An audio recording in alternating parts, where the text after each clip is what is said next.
Hello and welcome to South Asia Chat, a podcast series brought to you by the Institute of South Asian Studies at the National University of Singapore.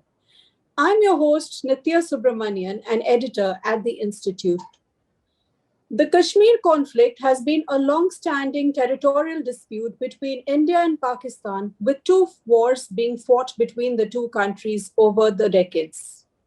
August 5 will mark 2 years since the Modi government abrogated Articles 370 and 35A, while also bifurcating the state into two union territories of Jammu and Kashmir and Ladakh. While these are recent developments, it is important to understand the background to the Kashmir issue and get a perspective on how it has evolved over the years. To do so, we have with us Mr. Sanjeev Tripathi, former chief of the Research and Analysis Wing or RAW, India's premier intelligence unit. He had joined the Indian Police Service in 1972, and after serving in his home state of Uttar Pradesh for about 7 years, he moved to the government of India and then joined RAW. He served there for 34 years, both within and outside the country, and thus has a vast and varied experience in the areas of security, intelligence, and international affairs. Post-retirement, he has been sharing his knowledge by contributing to various think tanks, including ISAS. Thank you for joining us today, Mr. Tripathi. Thank you, Nithya. Thank you for your kind words. So let me start off by asking you to give us a little background to the Kashmir issue and what actually led to the present state of affairs. Well, Nithya, before I start, I would also like to thank the Institute of South Asian Studies, Singapore, for giving me an opportunity to express my personal views on this important subject. I feel for a meaningful discussion on any matter relating to Kashmir, it is important to understand the Kashmir issue in the right perspective. People have different notions about Kashmir issue, or for that matter, about the word Kashmir itself. And clarity on that is important for properly comprehending the issue. Well, before I come to the Kashmir issue, I would like to draw your attention to four important documents. The first one is the India Independence Act of 1947. Why this act? The British divided the territory of British India, directly governed by them, in two independent dominions of India and Pakistan. The act also terminated British suzerainty over the princely states, which formed a part of British India and numbered around 565, and gave them option to accede to India or Pakistan. The second document is Kashmir's Instrument of Accession to India, signed on October 26, 1947. The signing of this document by Maharaja Hari Singh, ruler of the princely state of J&K, in October 1947, as per the provisions of the India Independence Act, resulted in the entire princely state of Jammu and Kashmir becoming an integral part of India. The third document I am referring to is UN Security Council Resolution number 47 of 1948 on Kashmir. This resolution was adopted on April 21, 1948. It envisages three sequential and conditional steps. First one is the withdrawal of all Pakistani regular and irregular troops from the region to the satisfaction of the United Nations. Thereafter, number two, a reduction in the number of Indian troops to the minimum necessary for the maintenance of law and order. And finally, a plebiscite under the UN supervision. The resolution became ineffective after Pakistan did not take the first mandatory step required for its implementation. And the fourth document is the Simla Agreement of 1972. Under this agreement, signed by India and Pakistan in Simla on July 2, 1972, the two countries agreed to resolve all outstanding issues bilaterally. Now, coming to the main issue, the erstwhile princely state of Jammu and Kashmir, which is generally referred to as Kashmir, broadly comprises four regions, namely the northern areas of Gilgit and Baltistan, subsequently renamed as Gilgit-Baltistan by Pakistan, Ladakh, Jammu region, and Kashmir region. Before Kashmir acceded to India on October 26, 1947, Pakistan had occupied a large part of the territory with the help of regular and irregular troops. After the signing of the instrument of accession, Indian troops intervened and pushed back the invaders. However, instead of pushing them out of the entire territory, India opted to go to the United Nations. Since then, a part of the Kashmir territory comprising northern areas of Gilgit and Baltistan and parts of Jammu region and Kashmir region is under the occupation of Pakistan and is referred to as Pakistan POK or Pakistan Occupied Kashmir. Pakistan had initially named it as Azad Kashmir and later divided it into two parts, namely the so-called AJ&K and the other one was Gilgit-Baltistan. Here, I would like to stress that Pakistan has no legal basis to assert its claim over the occupied territory. POK was not included in the Dominion of Pakistan created under the India Independence Act 1947, nor did it become a part of Pakistan through the signing of any instrument of accession. Even the UN Security Council resolution on Kashmir did not give any legal right to Pakistan over POK and kept withdrawal of Pakistan's regular and irregular troops as the first mandatory step for the resolution of the Kashmir issue. On the other hand, the entire princely state of J&K became a part of India following the signing of the instrument of accession.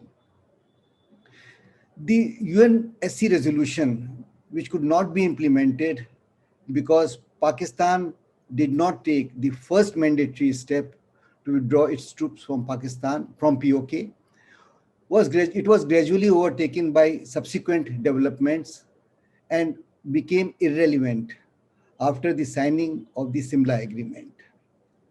Thus, the Kashmir issue, which is primarily a border dispute between India and Pakistan in the erstwhile princely state of J&K, and wherein a large part of Indian territory is under illegal occupation of Pakistan, still remains unresolved. Thank you, Mr. Tripathi, for that wonderful background. And this takes me on to my second question, which is about the state being divided into four major regions, with parts of it being occupied by Pakistan, which you rightly said is Azad, Jammu, and Kashmir. What is the current situation in these four regions? Yes, Kashmir, or to be more precise, the erstwhile princely state of J&K comprises, as I mentioned, four major regions, namely Jammu region, Kashmir region, northern areas of Gilgit and Baltistan, and Ladakh. Out of that, the so-called AJ&K, which comprises parts of Jammu region and parts of Kashmir region, and Gilgit-Baltistan are with Pakistan.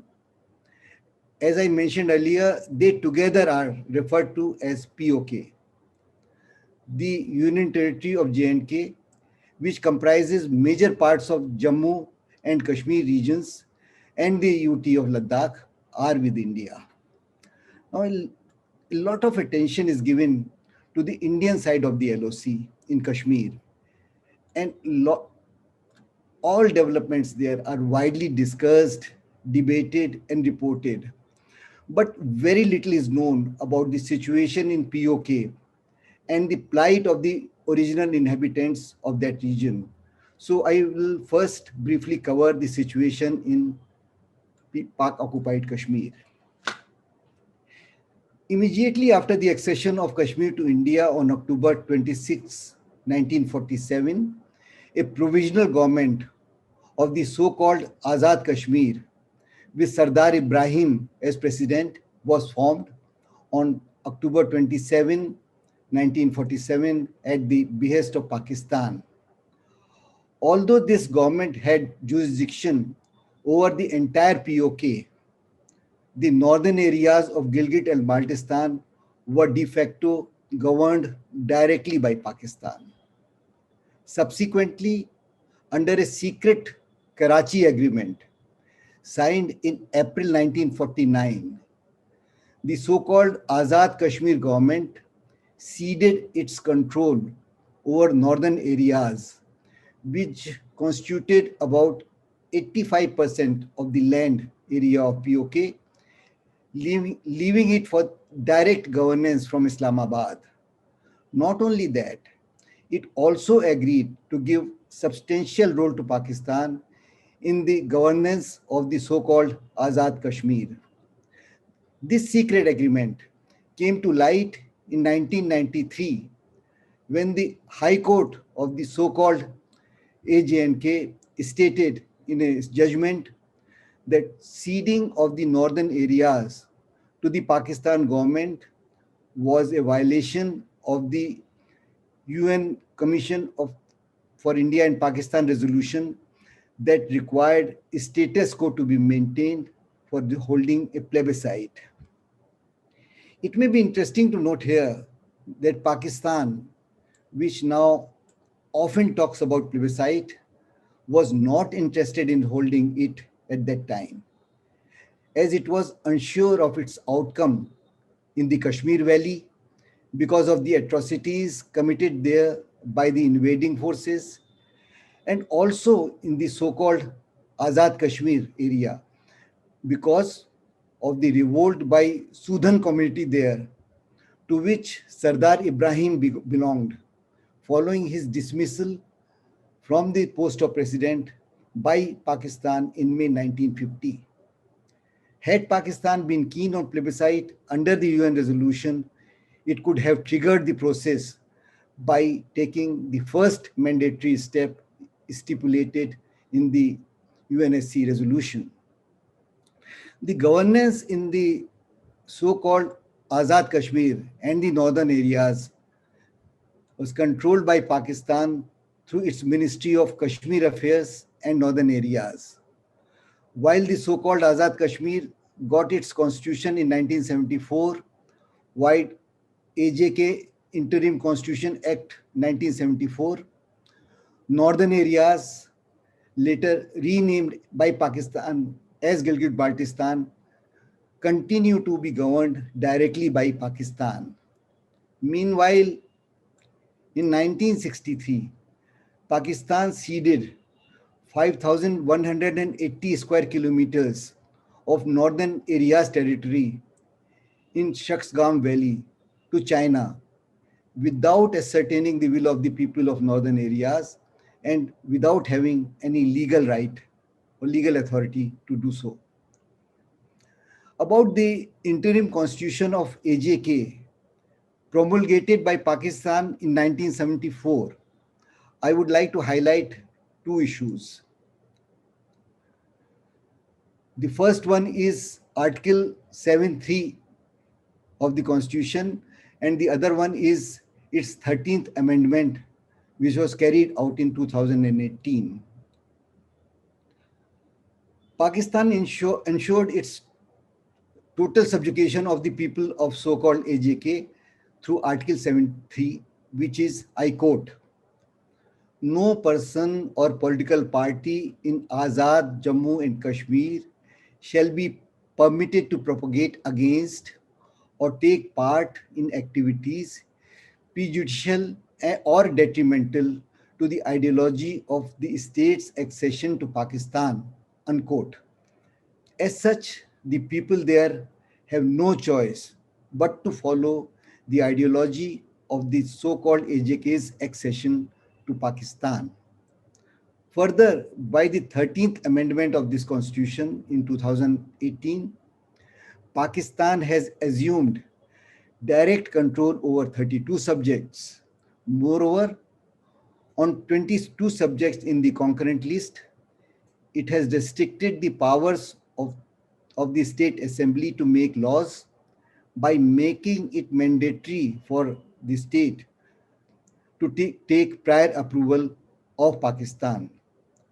Thus, Pakistan tightly controls the governance in POK, with the people over there being denied even their basic rights. In addition, Pakistan is systematically changing the demography of that region. In contrast to the situation on the Indian side of Kashmir is totally different.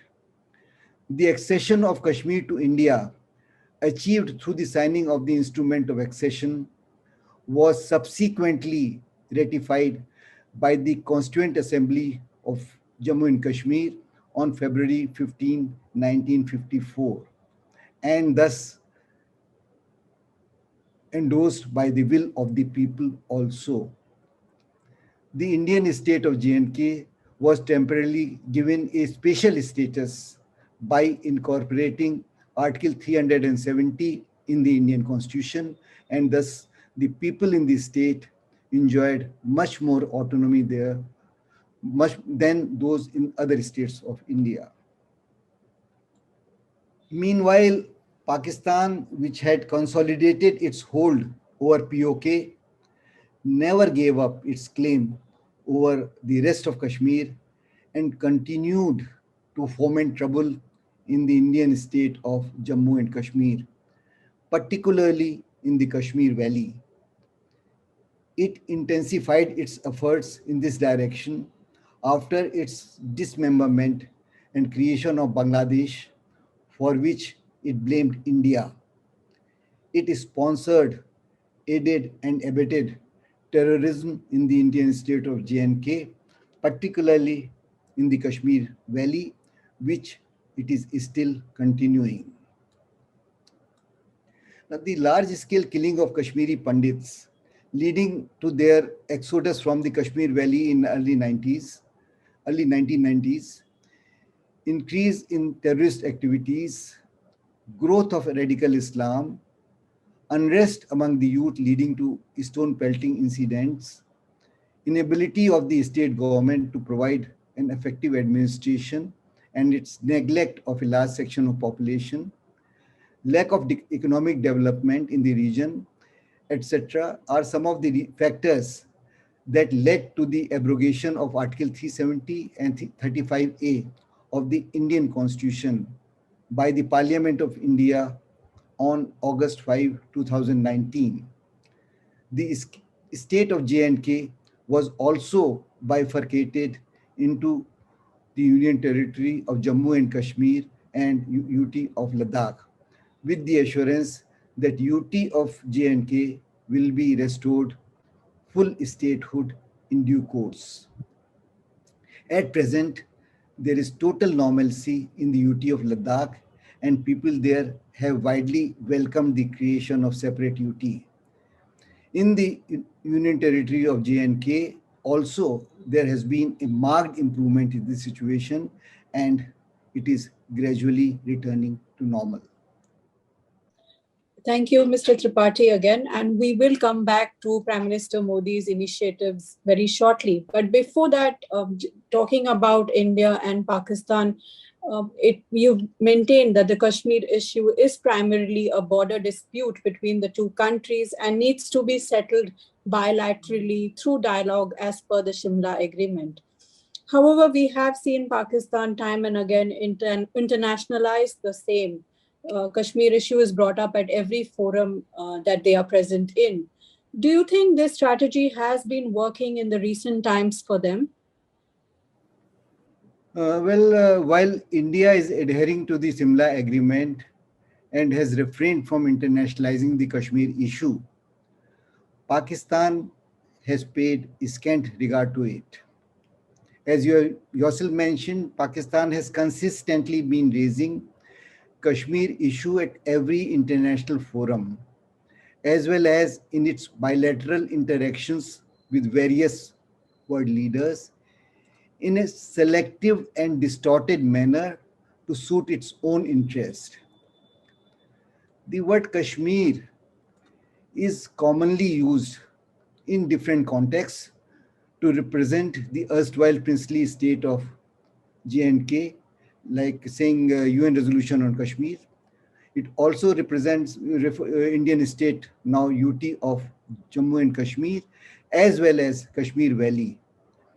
Taking advantage of the resultant confusion, along with sponsoring terrorism and unrest in the Kashmir Valley, Pakistan has succeeded in creating an impression that human rights situation in the Kashmir Valley is the Kashmir issue.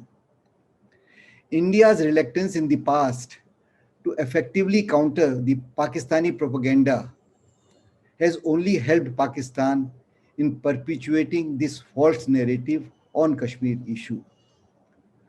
That way, one may say that Pakistan's strategy to internationalize the Kashmir issue may have enabled Pakistan to propagate a false narrative on Kashmir issue, but it is also a fact that anything based on falsehood and distortions ultimately gets exposed.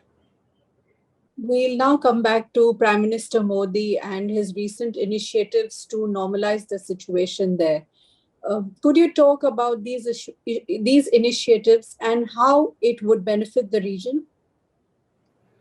Well, following the revocation of the special status given to the state of Jammu and Kashmir under Article 370 and bifurcation of the state into UT of Jammu and Kashmir and UT of Ladakh, the government of India has given utmost priority to normalization of situation and developmental work in the region. As I have already mentioned, the creation of UT of Ladakh was welcomed by the people of Ladakh, and there is complete normalcy there, with focus now being on developmental work. However, in the UT of J&K, the decision was opposed by several political leaders, particularly from the Kashmir Valley, by terrorist groups operating there, as well as by Pakistan. Voices were coming both from within the region and from Pakistan that there would be bloodshed if the special status under Article 370 was revoked. You will agree that no responsible government can afford to take such threats lightly and risk the lives of the people, and hence potential troublemakers opposed to the decision were needed to be restrained. As the right to life takes precedence over all other rights, the government took all necessary measures, including imposing several restrictions to ensure security in the region. These restrictions have gradually been eased, and the government has now been focusing on confidence building and other measures to bring total normalcy in the region. Central ministers have been visiting the region to interact directly with the people. Local bodies elections have been held, and more powers and resources have been given to them to ensure their prominent role in the developmental work. Delimitation work based on 2011 census to demarcate boundaries of various assembly seats is presently going on. Once completed, assembly elections will be held there. The revocation of the special status has also brought the people of the region at par with the people of the rest of India and has thus made them eligible for various schemes launched by Prime Minister Modi for the benefit of the people, particularly to those belonging to less privileged sections of the society. Moreover, the provisions of the Indian Constitution and other Indian laws, particularly those relating to gender equality and affirmative actions in support of socially backward classes and scheduled tribes, are now applicable in the region, and they will also benefit such people in the region. Um, Modi has recently called a meeting of all prominent leaders of the UT and UT of Jammu and Kashmir and sought their cooperation in restoration of the normalcy there. He also assured them about the government commitment to restore statehood to the UT of J&K in due course. Now, the only impediment in early restoration of normalcy in the UT of J&K and all-round development in the region is Pakistan's sponsored terrorism, which somehow needs to be effectively countered. Finally, I'd like to conclude by asking you, given your own vast experience in handling security matters, what are some of your suggestions for the way forward for Kashmir? Well, for any forward movement, I feel, to resolve the Kashmir issue, first and foremost, it is essential to be clear about what the Kashmir issue is. As I have already highlighted, Kashmir issue is the boundary dispute between India and Pakistan in the erstwhile princely state of J&K. Although human rights and security situation on either side of the LOC are important matters which need to be appropriately addressed, they are not the Kashmir issue. There also a need to understand and appreciate that there is a marked difference in the status of territories on the two sides of the LOC. While the territory with India comprising the UT of J&K and the UT of Ladakh is integral part of India, both legally and as per the will of the people, that with Pakistan comprising the so-called AJ&K and Gilgit-Baltistan is an occupied territory.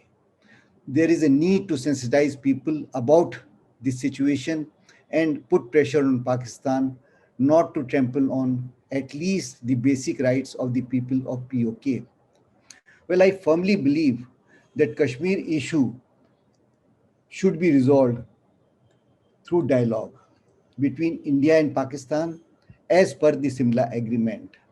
However, for any dialogue, an environment conducive for the talks has to be created. And for that, Pakistan will have to stop sponsoring terrorism in the UT of Jammu and Kashmir. The two sides have recently agreed to maintain peace and tranquility along the LOC, and I hope the security situation in the Union Territory of J&K will also come fully under control. That may pave the way for the dialogue. Thank you very much, Mr. Tripathi, for joining us today. It was a pleasure having you with us. Thanks a lot, Nitya. Thank you very much. You were listening to South Asia Chat. To learn more about our work, do visit us at isas.nus.edu.sg. Also follow us on Facebook, Twitter, and LinkedIn. Thank you.